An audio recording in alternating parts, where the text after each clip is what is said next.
우리가 이 세상을 살아갈 때 우리에게 가장 중요한 것이 있다라면 나 자신이 아닌 타자를 위해서, 다른 이를 위해서 살아가는 삶이라 저는 그렇게 생각합니다.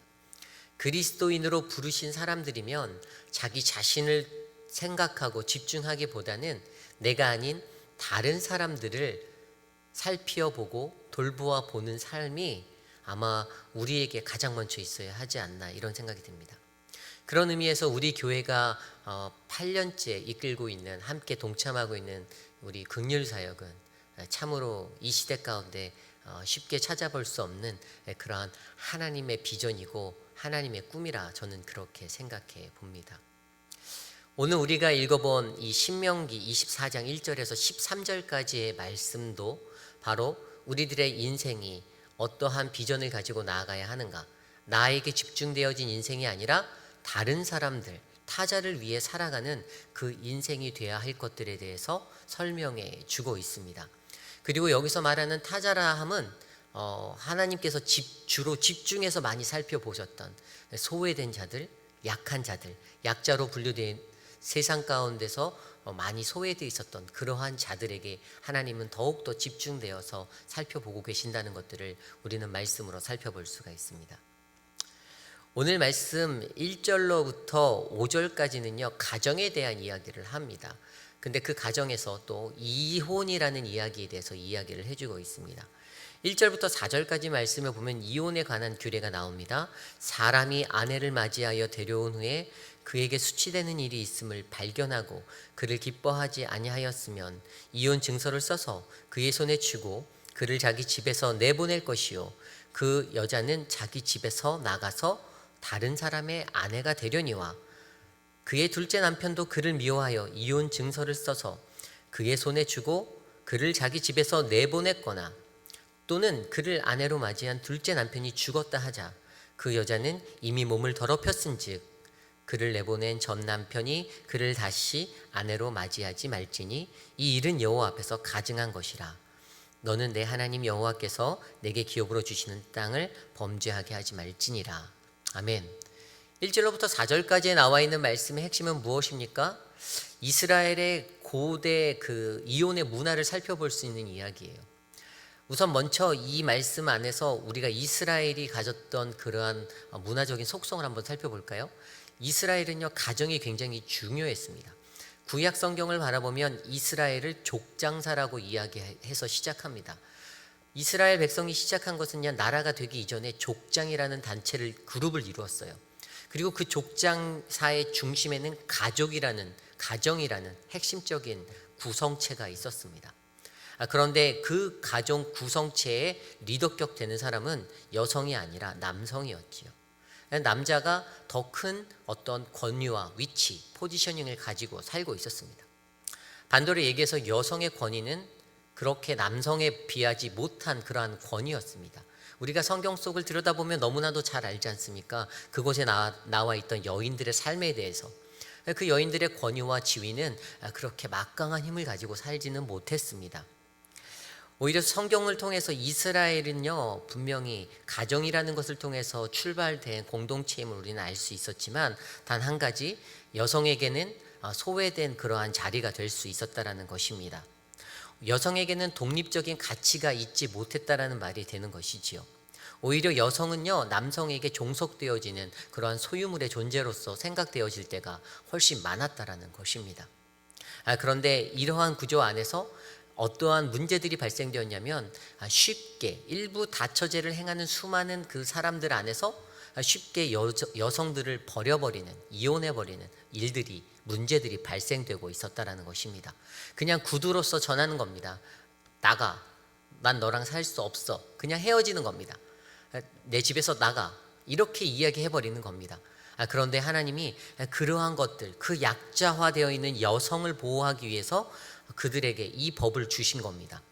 그들이 아내를 맞이하여 데려오면 오늘 말씀에서도 그를 기뻐하지 아니하면, 남편이 기뻐하지 않았다는 겁니다. 그렇다면 이혼 증서를 써주는 사람의 주권은 남편에게 있었습니다. 남편이 그 이혼 증서를 써주고 그 여자를 내보낸다라고 합니다. 여자에게 자유를 주는 것입니다. 여자에게 조금은 좀 더 나을 수 있는 보호막을 쳐주는 것입니다.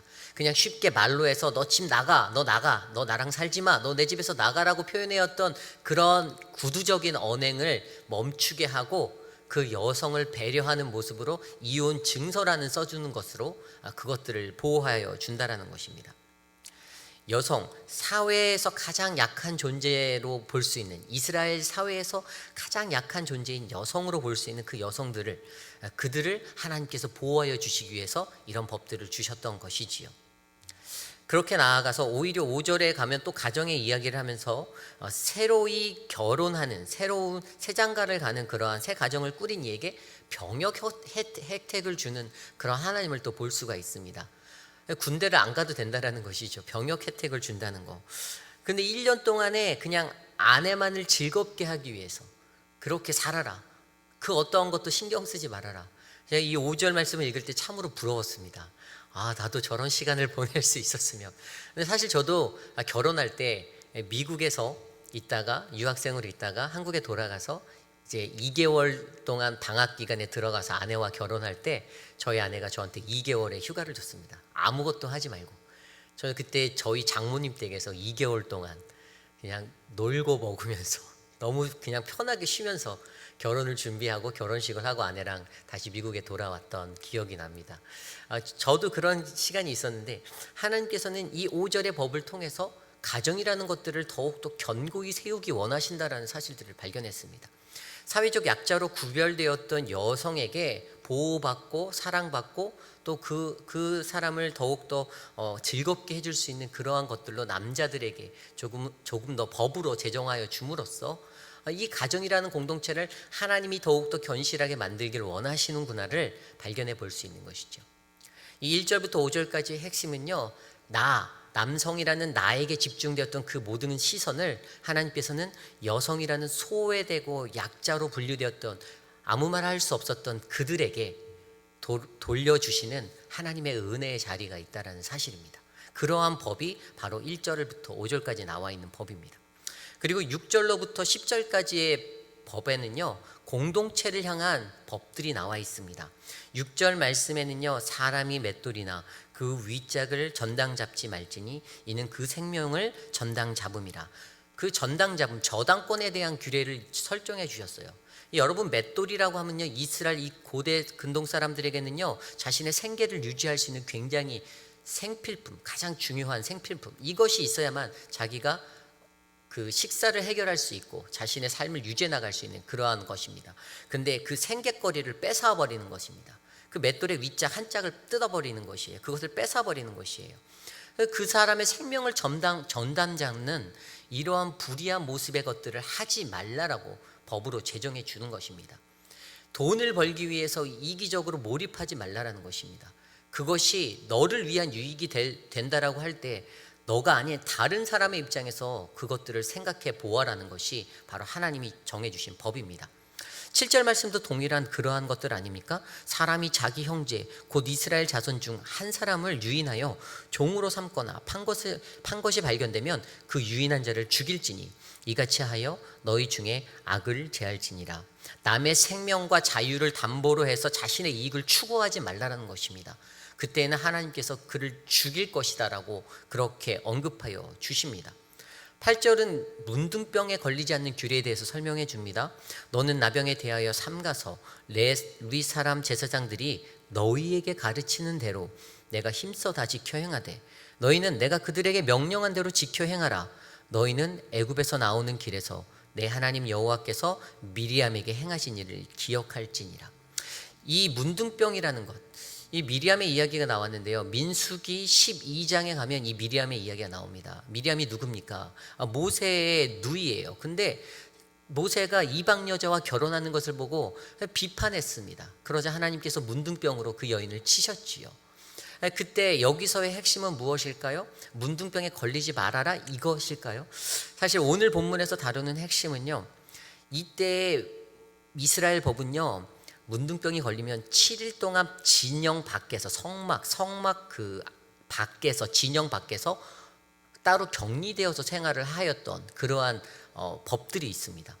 그 다른 이들에게 공동체에게 전염하지 않기 위해서, 그들에게 옮기지 않기 위해서, 그 죄의 것들이 다른 이들에게 전달되지 않게 하기 위해서 그 사람을 진영 밖으로 거룩한 장소로 내몰아 그곳에서 격리시키고 검사하고 재검사하고 이러한 것들이 그들 안에 법으로 있었습니다. 그때 이런 것들을 통해서 이러한 모습, 누구나 철저하게 이러한 죄의 문제들, 이런 것들에 대해서 잘 조심스럽게 대처해야 한다라는 사실. 왜냐하면 공동체를 바라보시는 하나님의 모습은 그 개인 한 사람에만 연관된 것이 아니라 또 다른 이들, 다른 이들까지도 관심하시고 돌보시는 하나님이시기 때문이라는 사실이죠. 이것에 대해서 설명해 주고 있습니다. 그리고 10절에서 12절 말씀, 13절까지의 말씀은 가난한 이들을 위한 담보에 대해서 설명해 주고 계셨습니다. 이웃에게 무언가를 구워줄 때는 전당물을 취하지 말라라고 말합니다. 그리고 전당물을요, 요구를 할 수는 있습니다. 근데 그 전당물을 누가 하느냐, 채무자가 하느냐, 채권자가 하느냐, 채무자가 그것을 돈을 빌린 사람이 그것에 대해서 자기의 분량대로 그 담보를 정해서 준다라고 설명되어져 있는 것이 바로 이 본문의 말씀입니다. 일반적으로 무언가를 빌려준 사람, 그 사람이 자신이 원하는 만큼의 어떤 채무의 담보를 설정하지 않습니까? 그 사회적인 법들은 그렇습니다. 그런데 하나님이 가르쳐 주시는 이스라엘에게 향한 그들의 법은요, 너 중심의 이익을 내기 위한 그러한 움직임이 아니라 그들을 배려하는 마음에 담보를 세우라라고 이야기하십니다. 그리고 그것을 갔을 때, 그것들을 지켰을 때 어떠한 축복을 준다고요? 그 전당물에 대해서 은혜를 입은 그 채무자가 채권자에게 감사하는 마음으로 축복하며 그렇게 살아갈 수 있다라고 더하여 주시는 이야기입니다. 5절로부터 13절까지 나와 있는 이 공동체에 향한 그 작은 규례들, 하지만 하나님께서는 경제적인 모든 활동까지도 너 중심, 나 중심이 아니라, 너 개인의 삶의 중심이 아니라 바로 다른 이들을 향한, 타인을 향한 삶의 모습으로 살아가라라고 말씀해 주시는 것입니다. 사랑하는 성도 여러분, 우리가 이 땅을 살아갈 때 내 중심, 나 중심이 아닌 다른 이들을 향한, 타인을 향한 모습으로 살아가는 것들은 하나님이 너무나도 원하시는 비전입니다. 하나님께서 이스라엘 백성들에게 이 법들을 주시는 목적이 무엇일까요? 성경은 그것에 대해서 이렇게 기록하고 있습니다. 출애굽기 19장 56절 말씀입니다. 너희가 내 말을 잘 듣고 내 언약을 지키면 너희는 모든 민족 중에서 내 소유가 되겠고 너희가 내게 대하여 제사장 나라가 되며 거룩한 백성이 되리라. 저는 바로 이 말씀이 하나님이 품으셨던 공동체의 비전이고 이스라엘의 비전이었다라고 생각합니다. 하나님의 말씀을 잘 듣고 행하면 우리는 그분의 소유가 됩니다. 그리고 그렇게 살아갈 때 우리로 하여금 제사장 나라를 만드신다라고 하셨습니다. 이 이스라엘이 살았던 구약시대 이때가 애굽이라는 제국이 있었던 시대입니다. 제국의 논리는 남의 것을 빼앗아 내 것을 늘리는, 나의 복을, 나의 지경을 넓히는 그러한 원리로 이루어지는 나라가 바로 제국입니다. 자본주의가 팽배하게 움직이는 나라. 하지만 하나님의 나라는요, 그 제사장의 나라가 되는 길은요, 내 것에 움켜잡음으로 살아가는 나라가 아니라 타자를 위해서 살아가는, 내 이익이 아닌 다른 이들의 유익을 위해서 살아갈 수 있는 그러한 나라가 바로 하나님의 제사장 나라란, 그리고 그곳에 속한 모든 이들이 거룩한 백성이 된다라는 사실을 우리에게 전해주고 있습니다. 디트리트 보네퍼, 우리가 잘 알고 있는 신학자 디트리트 보네퍼, 저는 개인적으로 이분을 가장 존경하는 한 사람인데요, 이분이 썼던 책 중에 타자를 위한 교회라는 책이 있습니다. 근데 이 책에서 가장 핵심적인 내용은 무엇이냐면요, 모든 교회, 모든 공동체가 타자를 위한 그러한 공동체가 되어야 되는데 그러기 위해서 예수 그리스도가 필요하다라는 것에 대해서 언급하고 있습니다. 예수 그리스도를 통해서 그들이 하나님과의 관계가 회복되어졌을 때, 그리고 그러한 역할들을 잘 감당할 수 있다라고 디트리트 보네퍼는 설명하고 있습니다. 내가 아닌 다른 이들을 위한 모습의 삶을 살기 위해서, 그것을 위해서 우리가 어떻게 해야 되는가? 바로 예수 그리스도 안에서 나와 하나님과의 관계를 회복하고 나아갈 때 우리의 가정이, 우리의 교회가, 우리의 공동체가 타자를 향해서 가장 건강하고 선한 예수 그리스도의 형상대로의 그 사랑을 흘려보낼 수 있다라는 것이 바로 디트리트 보네포가 주장했던 이야기입니다. 사랑하는 성도 여러분, 우리는 코로나로 인한 어려운 시기를 살아가고 있습니다. 이 어려운 시기 가운데 과연 우리는 어떠한 하나님의 형상의 모습으로 여러분들의 삶을 이끌어 가십니까? 하나님의 나라가 되고 제사장의 나라가 되는 거룩한 백성이 되는 그 비전을 품고 나의 가정을 돌아보고 내 아내와 내 자녀들을 돌아보고 내 교회 공동체 안에 성도들, 다른 성도들을 돌아보고 나와 함께 살아가는 이웃들을 돌아보며 그렇게 살아가지 않으시렵니까? 오늘 우리에게 주신 이 말씀 안에서 저와 여러분들의 인생이 바로 하나님의 비전에 합당한 그런 아름다운 사랑의 공동체로 거듭나기를 간절히 축원합니다. 이 시간 우리가 함께 오늘 주신 말씀을 놓고 기도하기 원합니다. 오늘 우리에게 주신 말씀 안에서 사랑의 하나님께서 주시는 그 음성이 우리로 하여금 내가 아닌 타자를 향한 아름다운 공의의 삶이 될 수 있도록 해달라고 함께 기도하시고 제가 기도하고 각자 기도하기 원합니다. 기도하겠습니다.